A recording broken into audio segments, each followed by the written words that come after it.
يقول الله عز وجل في كتابه الكريم بعد أن أقول أعوذ بالله من الشيطان الرجيم الرجال قوامون على النساء بما فضل الله بعضهم على بعض وبما أنفقوا من أموالهم فالصالحات قانتات حافظات للغيب بما حفظ الله واللاتي تخافون نشوزهن فعظوهن واهجروهن في المضاجع واضربوهن فإن أطعنكم فلا تبغوا عليهن سبيلا إن الله كان عليا كبيرا رب اشرح لي صدري ويسر لي أمري واحلل عقدة من لساني يفقه قولي اللهم ثبتنا عند الموت بلا إله إلا الله واللهم اجعلنا من الذين آمنوا وعملوا الصالحات وتواصوا بالحق وتواصوا بالصبر آمين يا رب العالمين. Those of you that are familiar with the Arabic language and the Qur'an somewhat can already tell what the subject of my khutbah is going to be. This ayah of the Qur'an is the 34th ayah of Surah An-Nisa. It is the subject of a lot of controversy around the world. On the internet, there are actually academic symposia held on this ayah because this is famously known as the ayah of hitting women. That is the famous name for this ayah. And I'd like to start by telling you that these naming conventions, the ayah of darb or darb al-nisa or something like that, right? I remember actually almost 10 years ago there was a symposium on just this ayah at Yale University and how to solve the problem of this ayah. I personally, just from a student point of view, let's leave the academics aside. For Muslims, when we study the Qur'an, we're not just studying something that's an intellectual exercise. We're humbly studying the word of Allah. And part of our iman is that this word is supreme. وَكَلِمَةُ اللَّهِ هِيَ الْعُلْيَا. The word of Allah is in the supreme place. It is above criticism. It's above, our commentary in terms of putting it down. Whether I'm a man or a woman, what I come to find in the book of Allah, before I even understand it, there are some things inside of me that will never change. And one of them is there is no greater gift of Allah than this revelation. This is the manifestation of Allah's ultimate love, care and mercy. He calls himself Ar-Rahman when he describes that he taught the Qur'an. Ar-Rahmanu 'allama al-Qur'an. Anything the Qur'an teaches, as a matter of fact, is a manifestation. It's an example, a sample of Allah's loving care, mercy that is evidenced by His name, Ar-Rahman itself. But often, because some of these passages of the Qur'an or some of these subjects of the Qur'an are so muddled with controversy and criticism and allegations against Islam, it's actually no surprise now that even many Muslims are uncomfortable with parts of the Qur'an. And when they hear certain ayat of the Qur'an, they feel like, well, how do you explain this or how do you explain that? And it's okay to not understand, and it's okay to want to seek an explanation. That is perfectly fine. And as a matter of fact, it is also not okay to have a shallow understanding of the book of Allah, not truly understand what Allah is saying, and then fully confidently say, this is exactly what Allah means. We have to be humble, even as students of Allah's book. That at the end of the day, Allahu A'lam. The exercise of tadabbur, the exercise of reflecting on the Qur'an, trying to find meaning, purpose and guidance in the Qur'an, at the end of the day is a human effort. I will do my best to try to understand the word of Allah. But at the end of it all, the word of Allah is perfect and my mind is not. I'm only going to get as far as I can get. And at the end of it all, I have to give in. وَالرَّاسِخُونَ فِي الْعِلْمِ يَقُولُونَ آمَنَّا بِهِ كُلٌّ مِّنْ عِنْدِ رَبِّنَا. Even when they come across what they can't quite understand, what is tashabaha minhu, what is somewhat ambiguous from the Qur'an, not so clear to them, those who are really truly rich in knowledge, they don't say, I know what this says. They say, we believe in it, all of it is from Allah, I'm okay, I'm good. That contentment in the heart needs to be there as a major prerequisite. Having a criticism in the heart of when the heart of a believer has a criticism of the word of Allah, you have to understand that is no different than a criticism of Allah Himself. The word of Allah is actually a representation of Allah Azza wa Jal. It is from Him. This is His message. This is His position. So we have to have a humility, regardless of gender, when we approach this subject. The other thing I want to say is that actually later on in the Qur'an, by revelation earlier in the Mus'haf later on, one of the criticisms Allah Azza wa Jal made about the approach to His book is الَّذِينَ جَعَلُوا الْقُرْآنَ عِزِينَ. They took the Qur'an and they tore it to pieces. They took the Qur'an and tore it to pieces. Now it's pretty interesting that that statement was made when the Prophet was in Mecca, sallallahu alaihi wasallam. The Qur'an wasn't even documented in writing yet. It wasn't even available as, how do you tear something that's not even written? The point was, you take one piece, one phrase, one word, one expression, one ayah even, and you rip it out of its context. You don't care to know what Allah said before, what Allah said after. Where does this belong? What are the other ayat that help you complete your understanding? Nope, you hear half a thing, you take a soundbite, which is what media does in propaganda, right? You take a soundbite, and then you say, this person said so and so. Well, actually, that's half the sentence. The other sentence, the rest of it is something else. You know, taking things out of context is actually one of the main implications of الَّذِينَ جَعَلُوا الْقُرْآنَ عِزِينَ. That's one of the crimes that's been committed against this beautiful, beautiful ayah. And I have to start with that this is a remarkably beautiful ayah. The ayah is divided into two halves. The first half of it is how things should be. The second half of it is, what do you do when things aren't as they should be? Two halves. What do you do when things aren't as they should be includes the part that is the subject of controversy. But in order to even understand that phrase, one must first give proper regard to the fact that that's not an ayah by itself. The ayah is a large passage. It's a large sum of sentences. My khutbah today is actually dedicated to the first half of this ayah, the part of this ayah that gets ignored. I would argue before we even, and it would take enough time, I would think, in this khutbah to even get, we're fortunate if we get through that part. And at another occasion, I'd like to come and now deal with the second part of this ayah. But really, at the end of the day, Allah complains that people don't even, they take the Qur'an and tear it to pieces. The crime with this ayah is people have taken the ayah and torn it to pieces. They haven't even looked at the ayah by itself. You know, at the very least, the subject of our contemplation in the Qur'an is the ayah. لِيَدَّبَّرُوا آيَاتِهِ. So they contemplate His ayat. So you look at the ayah as a whole at least. And then as a larger sum, you look at the surah as a whole. And then by extension, you look at the Qur'an as a whole. So things have to be looked at in a conjoined sort of way. So I'd like to begin with the first remarkable phrase here, الرِّجَالُ قَوَّامُونَ عَلَى النِّسَاءِ. Men, a rough translation, men are maintainers over women. Men are maintainers, caretakers over women. But let's dig deep into that word in between men and women, which is قَوَّامُونَ عَلَيْهِنَّ قَوَّامُونَ عَلَى النِّسَاءِ. The word قَوَّام comes from the Arabic verb قَامَ, to stand, but also means to commit, lazima, to take care of, to maintain, to be serious, to be committed to something. As a matter of fact, one of the names of Allah comes from this same origin. Allahu la ilaha illa huwa al-hayyul qayyum. Al-qayyum is actually related to the word al-qawwam. It's from the same origin. And so the first thing from an imani point of view, from a faith point of view, is we have to be careful in how to understand this word, because Allah chose this word to extract from it one of His own names. So if you are loose in the treatment of this word, you're dealing with something very sacred to begin with. You have to think about, for a moment, take a step back, and think about language altogether. Allah taught all of bayan, allamahul bayan. All language was taught by Allah, even what we speak now in English or Urdu or Punjabi or Farsi or Bahasa Malay or whatever language you speak. That is actually, it goes back to what was given to Adam alayhi salam. But He chose of all of those languages, He honored the Arabic language for His final revelation. But not all of the Arabic language. Within the Arabic language, a subset of the Arabic language was chosen to become part of Allah's words themselves. And within that vocabulary, there's even a more special vocabulary which Allah chose to describe even Himself.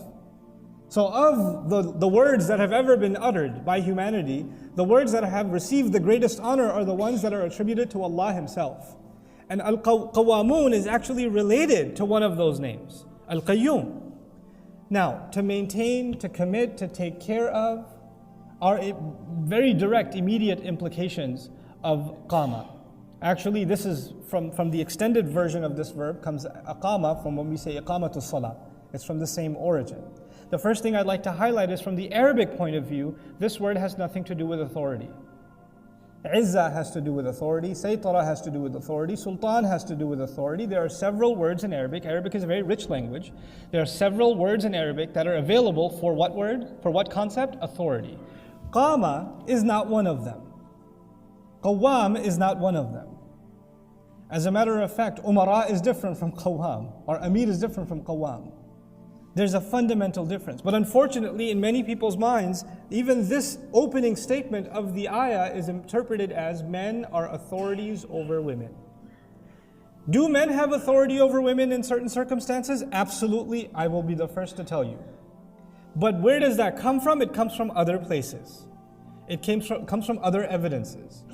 I am not a proponent of taking something from the Qur'an and then imposing on it my version or my view, even if my view is correct because of some other reason. You see? The ayat have to be taken as supreme on their own. We don't impose on the ayat impose on us. You know, kalamun ya'lu wa la yu'la alayhi. This is the speech of Allah. It rides supreme. It is not dominated over.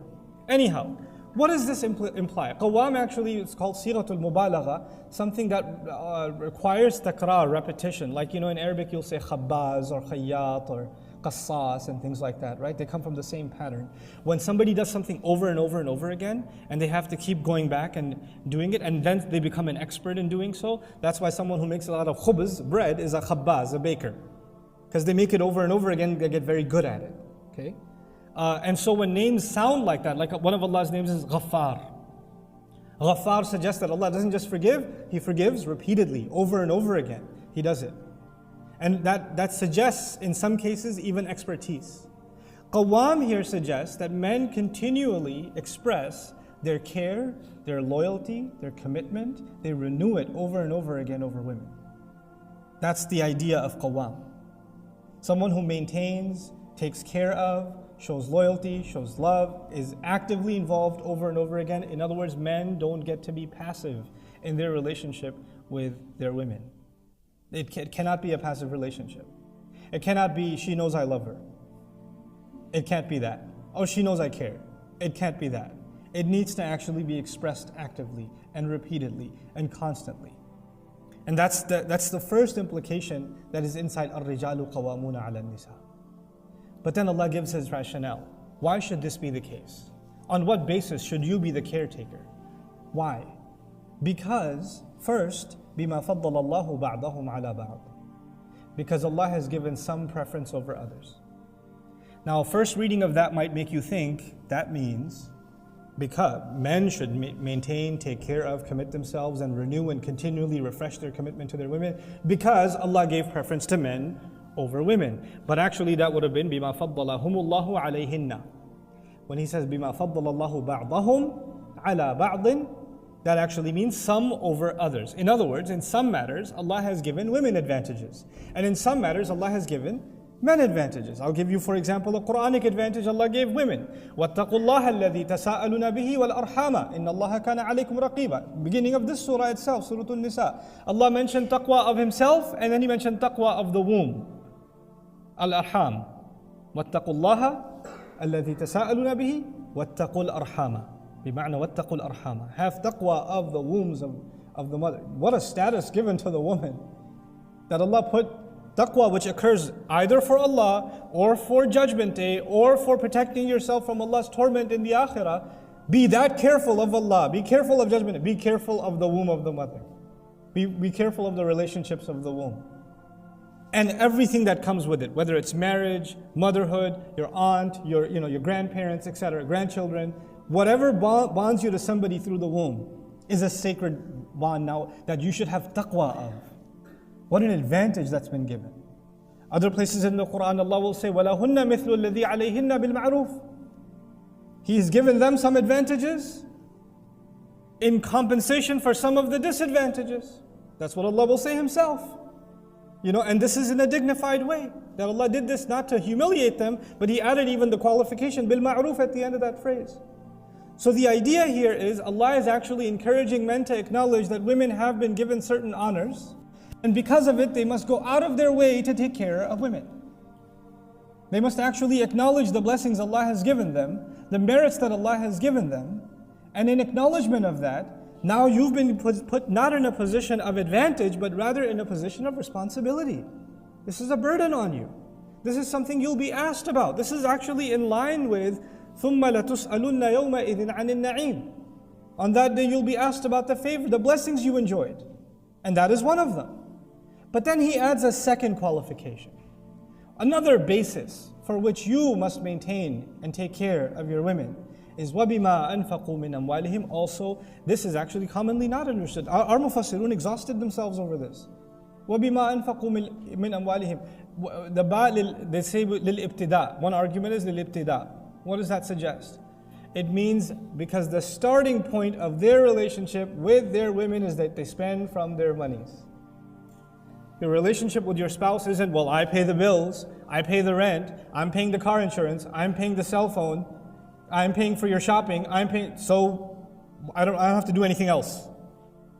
As if to say the starting point of it, look, because on account of the fact that you're already spending from your monies, which is the original gesture, by the way, even that relationship of marriage began with mahar, it began with infaqul amwal. But that wasn't the end of the relationship, that was the beginning of the relationship. It actually ceremonially symbolized something. It symbolized that you're willing to spend even of hard-earned income on this person. And therefore, now that you've, and by the way, when you spend something on someone or on something, then naturally you take care of it. And so actually on account of that, Allah Azza wa Jalla says you and I must, as men, take care of women. وَبِمَا أَنْفَقُوا مِنْ أَمْوَالِهِمْ. Now, on this note, Allah Azza wa Jalla in the Qur'an made it pretty explicitly clear. I mean, there are extraneous circumstances. There are unusual situations in life. And Allah mentions those too. But as a general principle, a man is supposed to actually have deep in his spirit that he wants to provide and take care of his family. Not just emotionally and in every other sense that's already, in a protective sense that's already been mentioned, but also in terms of providing. I felt the need to highlight this because I've had, I think, one too many conversations that have left me pretty shocked, even disgusted, where husbands not only refuse to spend on their wives, I mean not even in the most minimal way, they'll even go to a restaurant. And I'm not talking about some uneducated people from some, in some, rural area somewhere. No. Those people are actually much better. We're talking about people who live in Dallas, man. We're talking about people that are educated, professional, well established, and they'll go to a restaurant with their wife and say, we're splitting the check. Or I didn't want to come here, you wanted to come here, you pay. Or we're going on a trip to Pakistan. You buy your own ticket. Or, well, if you, and she says, I haven't bought any clothes for 3 years. I don't have anything. I don't even have enough to just even get groceries. Well, get a job then. I don't have enough, but you do have enough. You're getting a second car. You just bought a new TV for your office, which you play video games in. Why can't I just have, no. If you want to, just go get work. Go work yourself. This is the antithesis of qawwamuna ala, as if Allah is saying, if you don't have that, if you don't have the sense to want to spend and take care of, and by the way, that's not an open line of credit for women either. It's not like she spends whatever she wants or whatever. But you must take care of her needs at least and make her feel dignified. And actually, even if a woman has to come and beg and ask, and be humiliated to even ask for some financial assistance, this is an indication that you're no longer qawwam. You're not. وَبِمَا أَنْفَقُوا مِنْ أَمْوَالِهِمْ is so beautifully spelled out, And what happens in many traditional cultures is a fun problem. We get married and our parents and our siblings, they're our real family. This girl you married, you just did her a favor. And you and your family will continuously remind her that, I could have married anybody. My mother showed me 20 different proposals, and I went with you. So you just be grateful and live in the closet. You know your place. And now she sees with her own eyes, every time you earn something, every time there's a moment to celebrate, every time there's a joyous occasion, you treat those people as your real family and her as second class. She doesn't really belong. She's the object of criticism, ridicule, mockery, and even negligence. And this is very common in Muslim families. How in the world are we people of Qur'an? How can we recite ayat like these? You know, the first part of this ayah, we feel like Qur'an is, it's embarrassing, it's saying something politically incorrect. We don't even look in the mirror. Well, the first part of this ayah is putting us to shame. It's putting us in our place. وَبِمَا أَنفَقُوا مِنْ أَمْوَالِهِمْ. Then Allah turns His attention to women. Okay, this is how men should be. The first part of this brief statement, very comprehensive, is how men should be and how they should regard women. And because of the favors, not because men and women are special, because Allah gave them certain special things. That is Allah's grant to them. You know, sometimes you say, I don't see anything good in my wife, or whatever. Allah Azza wa Jalla is saying, بِمَا فَضَّلَ اللَّهُ بَعْضَهُمْ عَلَى بَعْضٍ. There are some things good in you that Allah granted you. Nobody can take that away. There are some things good in her that Allah granted her. Nobody can take. Not even you can take that away. Now, from the flip side of this, Allah Azza wa Jalla describes فَالصَّالِحَاتِ. Good women. Good women. Reformed women. So Allah didn't just say, on the men's side He called them rijal. On the women's side He didn't begin with nisa. He began with the salihat, good women. And this is actually now Allah's direct sermon to women, the believing women. That Allah Azza wa Jal wants them not just to be women, but to be good. As-sulh is the Arabic opposite of fasad. Fasada is when something goes rotten. When something becomes rotten. When something no longer has a good smell anymore, good taste anymore, it's no longer nutritious anymore, then it has fasad in it. In a physical sense, salihat is healthy. Even salih can even used in like salim can be used. But also in a moral, spiritual, and even emotional sense, salih is someone who's good to Allah, who's good to people. Also not in a bad mood all the time, not angry all the time, not anxious all the time, not complaining all the time, not whining all the time, not remembering the bad that happened all the time and reviewing it like it happened an hour ago.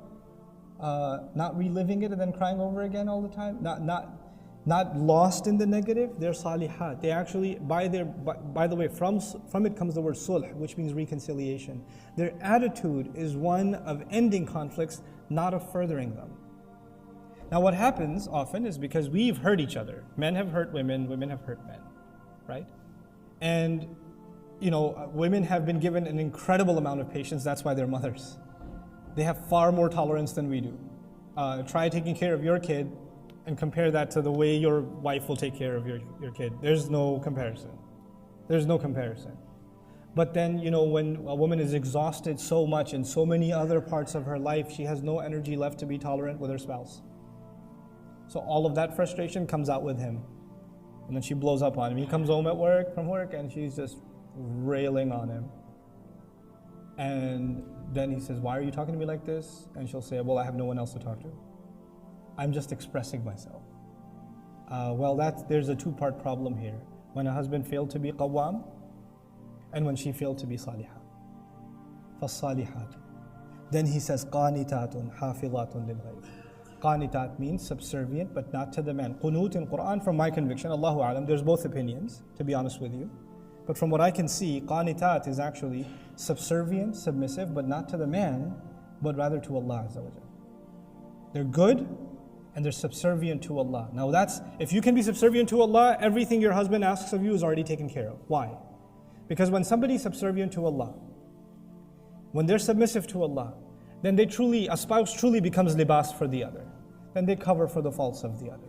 Then they don't humiliate the other. Then they don't backbite the other. They don't call their friends and say, my husband is this way, this way, this way, and this way. They guard, Like there are cases, somebody complains, my husband doesn't pray. Every night he oversleeps. Why does he oversleep? Well, he works until 2, 3 in the morning. So he oversleeps. I can't stand it. He's such a hypocrite, etc., etc. That's not the kind of language you use for your husband. If he's not waking up for prayer, that crime that he's committing or sin that he's committing before Allah is also balanced by something. He's trying to provide for a family. He has no other way to make an income. He's a human being. He passes out. You go out of your way to try to wake him up lovingly, not giving him a lecture. You munafiq, wake up. You're going to burn in Jahannam. And if he doesn't wake up, you cover for his sin. If he doesn't wake up, you cover for it and you work patiently until he can. until you can support him in doing so. That's not a way of supporting. And on top of that, to badmouth him to others. Unacceptable. This is وَبِمَا أَنفَقُوا مِنْ أَمْوَالِهِمْ فَالصَّالِحَاتُ قَانِتَاتٌ. And then the next quality of a woman is حَافِظَاتٌ لِلْغَيْبِ بِمَا حَفِظَ اللَّهِ. This is where I'd like to conclude with. They guard the ghaib. Good women, they guard the unseen. What does that mean? The first, most commonly mentioned implication of this part of the ayah is, as a matter of fact, loyalty to their husbands.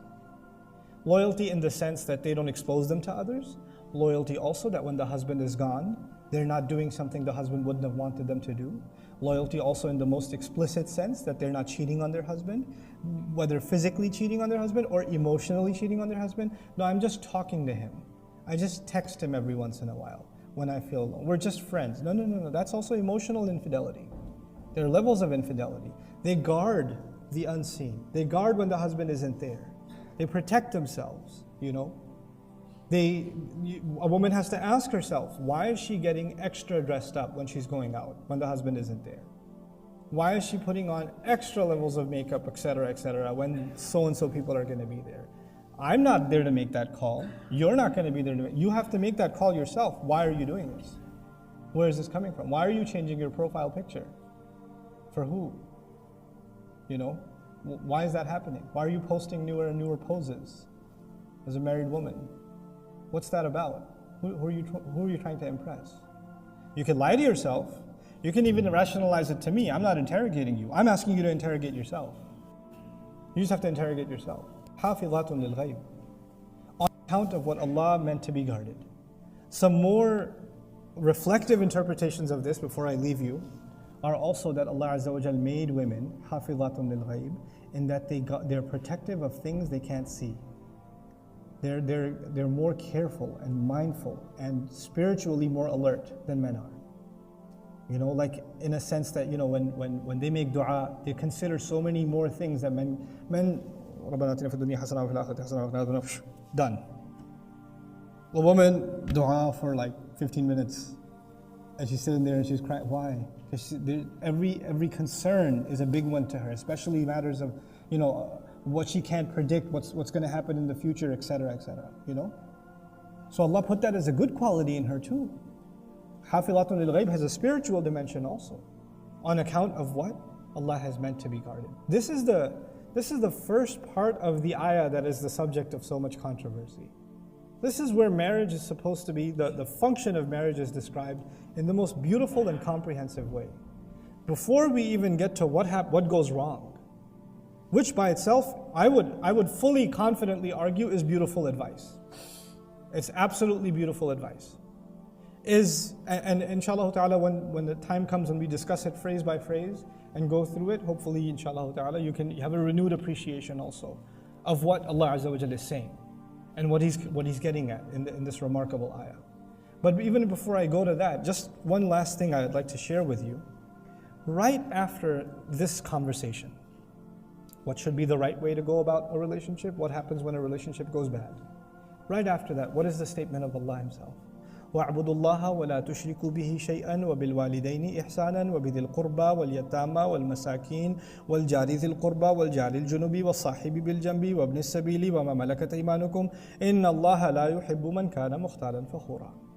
That's Allah speaking. Allah Azza wa Jalla says, worship Allah, don't commit shirk with Him, be the very best you can possibly be to your parents, close relatives, orphans, poor, the needy, the close neighbor, the one you're traveling by, they're commuting next to you. Even be good to them. And the one who travels, be good to everyone. Ask yourself this. Oh, so the Qur'an is saying be good to everyone except your wife? Is that what the Qur'an is saying? You know, the ayah of hitting women. And hit women, by the way, be good to everyone else though. Be great to them. Have ihsan towards everyone else. What happens to the statement of the Prophet ﷺ? La tadribu ima Allah. Don't hit the female slaves of Allah. What happens to the statement of the Prophet ﷺ? Khayrukum khayrukum li ahlihi. The best of you are the ones that are the best to their families. Wa ana khayru minkum li ahli. And I'm the best among you to my family. What happens to studying the role Rasulullah ﷺ played? How did he serve as a husband? How did he deal with problems in his marriages? There were problems in his marriages. How did he deal with them? How did he overcome those challenges? Why is that sunnah there? So we understand the manifestation of the Qur'an. كَانَ خُلُقُهُ الْقُرْآنِ. His character, his demeanor, the way he carried himself is itself a manifestation of the Qur'an. That's why those two things can never be separated. You know? May Allah Azza wa Jal make us genuine, sincere, and true to the word of Allah. May Allah Azza wa Jal allow us to be healthy husbands and healthy wives in our relationships, and therefore be sound parents, so that we raise our children knowing what it means to be in a healthy relationship. Barakallahu li wa lakum.